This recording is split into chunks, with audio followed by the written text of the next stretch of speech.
you decide that you're going to go on a diet and you're going to be healthier and you're going to lose weight and you want to fit into some jeans and feel better in a bathing suit, right? So you've made this plan. This is what you're going to do. And the phone rings or you get a text and it says that let's go to dinner tonight, or there's a birthday party this weekend. So now you're thinking, all right, from that point on, you're thinking, okay, I'm going to be good. I'm going to be good. I'm going to be focused. I'm going to stay on track. I'm not going to deviate from the plan. I'm going to do good. I'm going to be good. I'm going to do this. I'm going to go to the restaurant or this event, and I'm not going to be tempted with the cake and with the fried foods and with all of this stuff, right? And then you get there and it smells so good and you just want to have some and you want to partake and you don't want to feel left out and it's just not fair. And so you participate and you enjoy it and you love it. And then afterwards, immediate guilt hits and you've done it again. You've messed up again. And will you ever hit your goals? And it's so frustrating, right? So why? Why does that happen? Well, for me, I think, my willpower sucks. I am horrible with having willpower to stay the course, stay on the plan, and not deviate from it.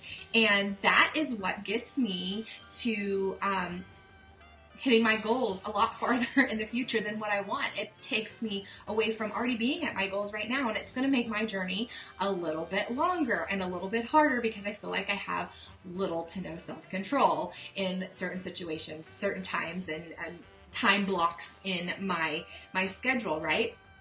So let's talk about that. Let's talk about willpower. This is part 2 of a series on everything in moderation. Is that a pro or a con? Is that a good thing to have that mindset and apply it, or is it a bad thing? And I think there's pros and cons to both of it. This video and you don't know who I am, my name is Lindsay Ollie. I'm a stay-at-home, work-at-home mom. I started my own cake decorating business years ago. At the same time, I started taking control of my health and my fitness, and people wondered how I was losing weight with cake and icing and decorating, all of that at the same time, and part of that goes to willpower. That launched me into having a passion to help, inspire, and share with other people. And I have my own online virtual coaching business where I help coach people in health and fitness and cakes and business. And I love what I do and the goals I'm having in my life. So now that we got that introduction out of the way, let's chat. Bea, no, out. Sorry, it's live. It's going to happen. It's summer. Bea, go. Out. Go. No. Bea, out. It's the dog. Bea, go. Bea, out. Go.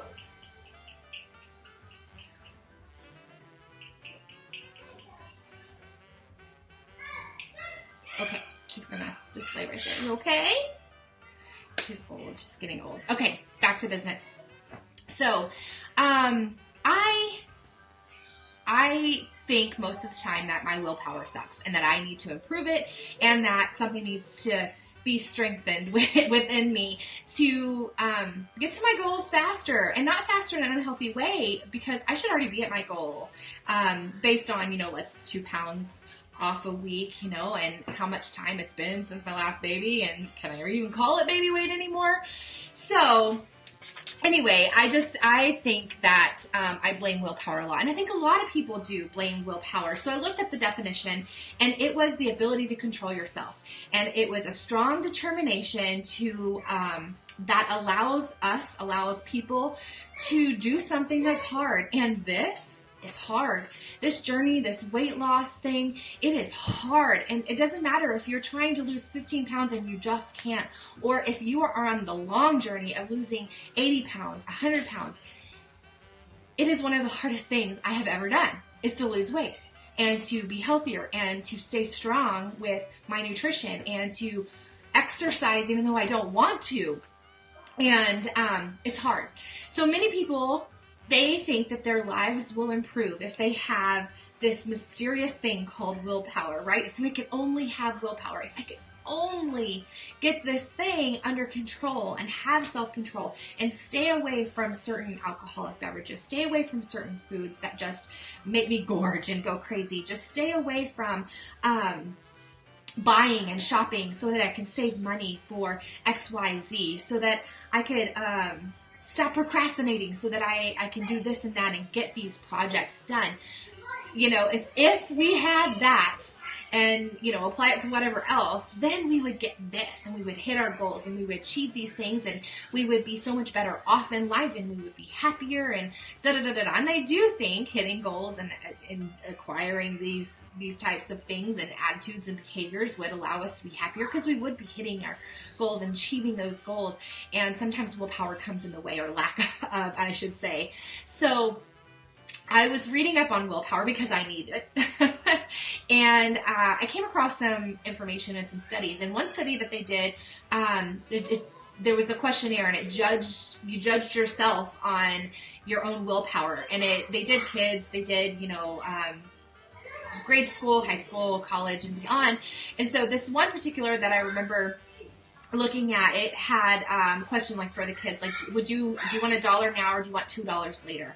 So it delayed that instant gratification, and you got more if you could just wait and hold on, right? So then they compared that to their grades. Sorry, summertime, kids are home. Zeke! It's gonna happen. I'm a stay-at-home, work-at-home mom. Kids are home. It's summertime.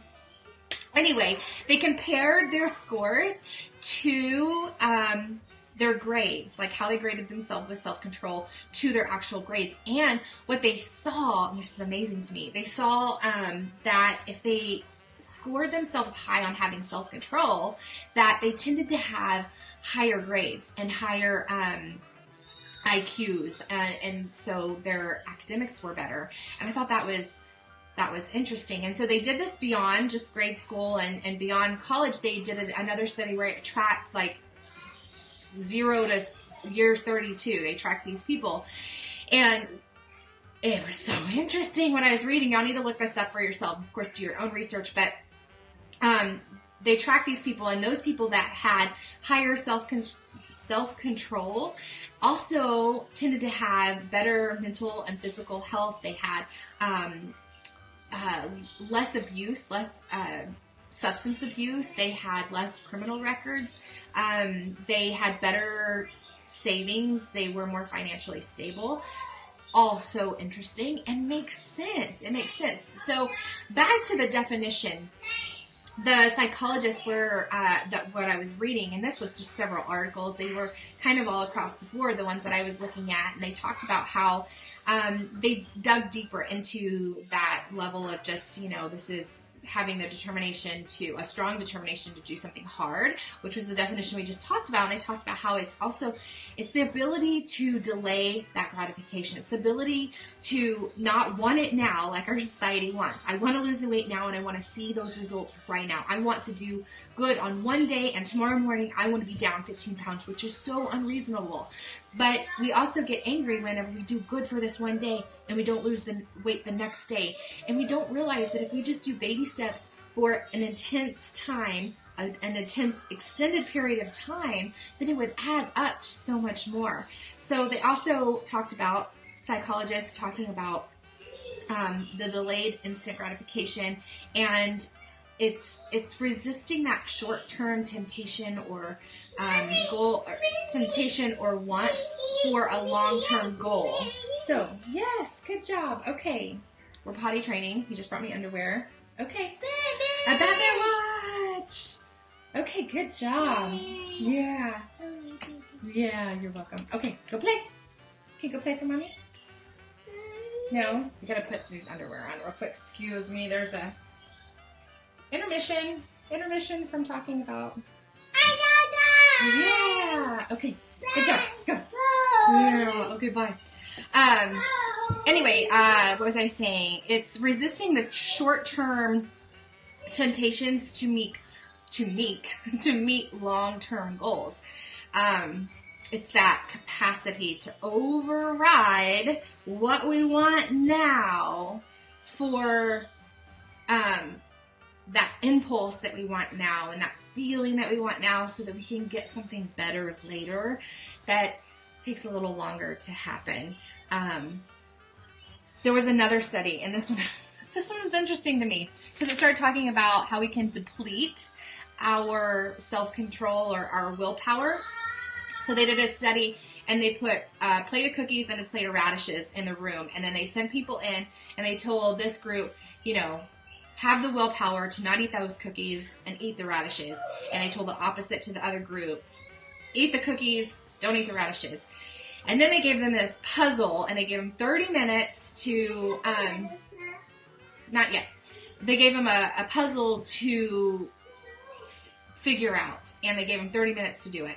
And what they found out was those people who had the willpower and did avoid the cookies and ate the radishes worked on that puzzle in less time than those people who threw willpower out, had the cookies, they worked on it longer. So the people who had the radishes, they worked on it for only like 8 minutes. And the people who ate the cookies, they worked on the puzzle for like 18, 19 minutes. So much longer than the others. And you would think eat healthier, do better on the puzzle, right? But I think it goes to the fact that it's like a muscle. The more you work on having willpower and exercising that willpower, the stronger that muscle gets. And the more you're able to do it, and easier, it becomes easier to do it and say, no, I'm not going to have the cake today at this party. Thank you, though, for offering. And being okay with that. You know, sometimes I'm mad about that. Like, I want the cake. Yes, give it to me. I'm mad that I can't have it, right? So you can build that muscle up, but you can also overwork it. And then you just don't have the patience to have that willpower later. And this makes me think of emotional eating. So when I get frustrated or I'm mad and I'm refraining, I'm having that willpower not to just go off on someone because I am mad at them, I have less willpower. In fact, I don't have any at all, and I don't want it to go and eat a healthy lunch. And I want cookies, sure, give me some ice cream, and I just throw it all away. So, it makes sense to me. This all makes sense to me. And so this is so good to learn. I really encourage you guys to research some things. If you think you have a problem with self-control or emotional eating, start researching it, because the more you learn about it, the more you can start recognizing the behaviors in yourself, and then you can start changing them. And that is amazing. And that is what has happened with me becoming a coach to other people, knowing that I have other people looking at me and I'm wanting to inspire other people to do better, has put a heavy layer of accountability on me. And then to provide information to other people and share with people what I am finding out, I go and research it more, and it only helps me more too, and other people. I mean, what better job could you get by helping yourself and also helping other people? Anyway, I encourage you to do research. If you think you're having a problem with one thing, go and research it and find out about it so that you can recognize those triggers in yourself and then start to change them. If that's what you're wanting to do, is to change, right? Okay, so here are some tips I think about why this everything in moderation is a pro. Again, there's pros and cons. I'm going over the pros right now every Thursday, and then I'm going to go over some cons about it. And so I want to share those with you. Make sure your notifications are on. And so here are a couple of things I think about why it's a pro to have everything in moderation. We need to know that, again, like I've already mentioned, it's a muscle. And the more we work it, the stronger it gets. But we got to be careful not to overwork it. And so know that, and know that you can do this. And it will be so hard the first time, but the next time it'll be easier. And the next time it'll be even easier. And the next time it'll be even easier. And then if you give yourself a little cheat in there to throw willpower out and have that cookie, you know, like in the study, then that's going to extend your willpower on and on and on. And I am all for that, because if I can do good and have willpower all day long with my food, knowing that I'm going to get one cookie tonight. One cookie. One time, I did it. 3 M&Ms. That was my dessert. That was my reward, if you will, for doing good throughout the day. It made me do good all day. And then it made me do good the next day, because I knew I was going to get it again in the afternoon that day. And so little baby steps over time becomes this big snowball effect, right? It just builds and builds and builds. And that is what's going to allow me to get to my goals. If I can do these baby steps and not just go crazy and gorge. Because when I go crazy and gorge on food, I'm like, well, I already screwed up. I might as well eat like crap the rest of the day and eat what I want. And you know what? Tomorrow too, because it's not Monday and nobody can start if it's not, I can't start if it's not a Monday. Don't get me started on that one. I do that one too, but Monday never comes when we're like that and we're in that downward spiral, right? So it's a learned muscle. We can strengthen it. We've got to be careful not to overwork it. That's what we need to remember.